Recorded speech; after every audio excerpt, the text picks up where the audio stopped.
Ci sta.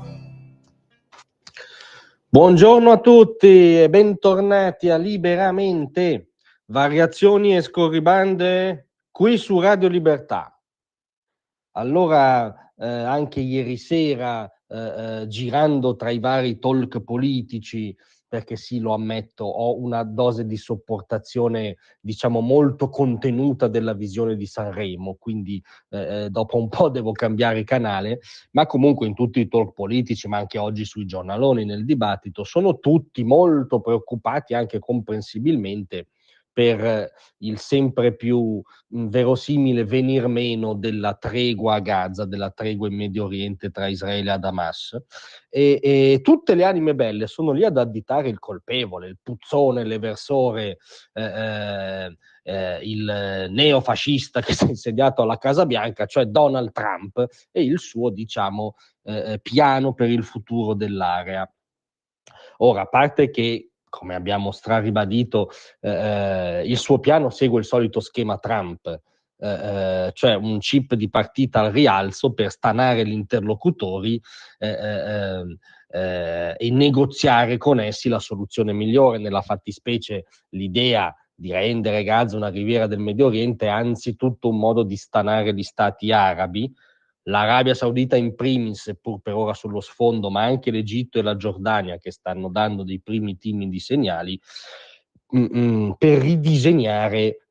il futuro di Gaza. Ma in ogni caso, si condivida o meno questo metodo, diciamo, negoziale iperbolico, il piano di Trump ha un punto di partenza che qualunque uomo di buona volontà non può non riconoscere, cioè che è impossibile che si reiteri la striscia di Gaza così per come la conosciamo, cioè la striscia di Gaza in mano alle belve di Hamas, che in questi giorni hanno imbastito questo circo mediatico tetro di restituzione degli ostaggi, in cui noi abbiamo visto e pensavamo e avevamo assicurato che non li avremmo più visti, degli ebrei mortificati nei corpi, con gli sguardi spenti, denutriti, con visibili segni di torture, tutto questo solo perché ebrei. Quindi quello è il punto di partenza, quantomeno dovrebbe essere condiviso da tutti, e invece il cattivo di questa storia, come di ogni storia globale, per le anime belle si chiama Donald Trump. Però scusate, qui vorremmo far notare un'ovvietà, ma che purtroppo viene costantemente celata nel dibattito.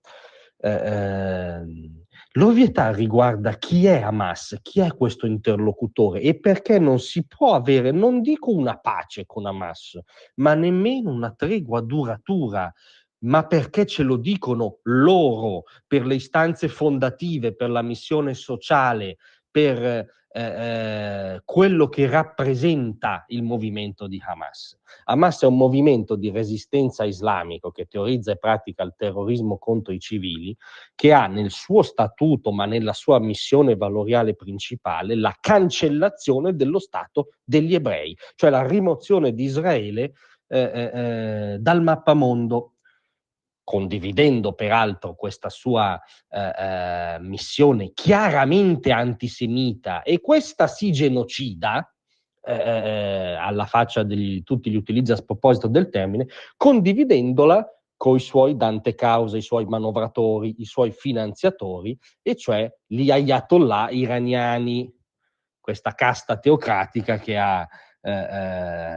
sottomesso l'antico e nobile popolo persiano attorno a una dittatura teocratica orribile, casta di cui esponenti hanno più volte detto che Israele è un'escrescenza che va rimossa. Questa è Hamas. Hamas è quel movimento che, probabilmente su mandato e finanziamento iraniano, il 7 ottobre 2023 ha fatto irruzione nelle case di civili, sgozzando a caso, seviziando a caso, dando fuoco a persone a caso, violentando le donne, sgozzando i bambini, sequestrando ragazzi, sparando all'impazzata su ragazzi che ballavano. Questo è Hamas, e ha fatto tutto questo perché tutte queste vittime erano ebree, cioè Hamas ha fatto un pogrom. E appena ove rifosse in condizione rifarebbe un pogrom domattina, perché esiste per quello Hamas, perché è quella la sua missione, è quello il suo orizzonte. Allora voi capite che con un interlocutore che ha come sia premessa che punto d'arrivo la mia cancellazione, io come diavolo faccio appunto non solo a imbastire una pace perenne che risulta utopistica, ma una tregua duratura, una tregua affidabile, finché non viene rimossa questa missione del nemico che ho di fronte, per cui io sono un nemico esistenziale, e questa cosa ovviamente non è stata minimamente rimossa, anzi è riemersa nel circo tetro degli ostaggi.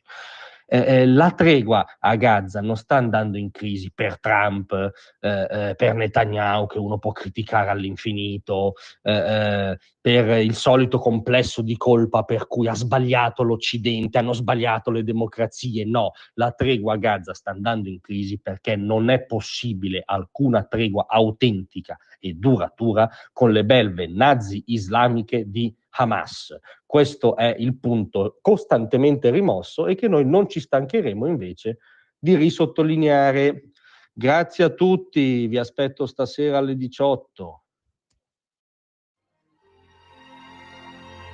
Tra un manifesto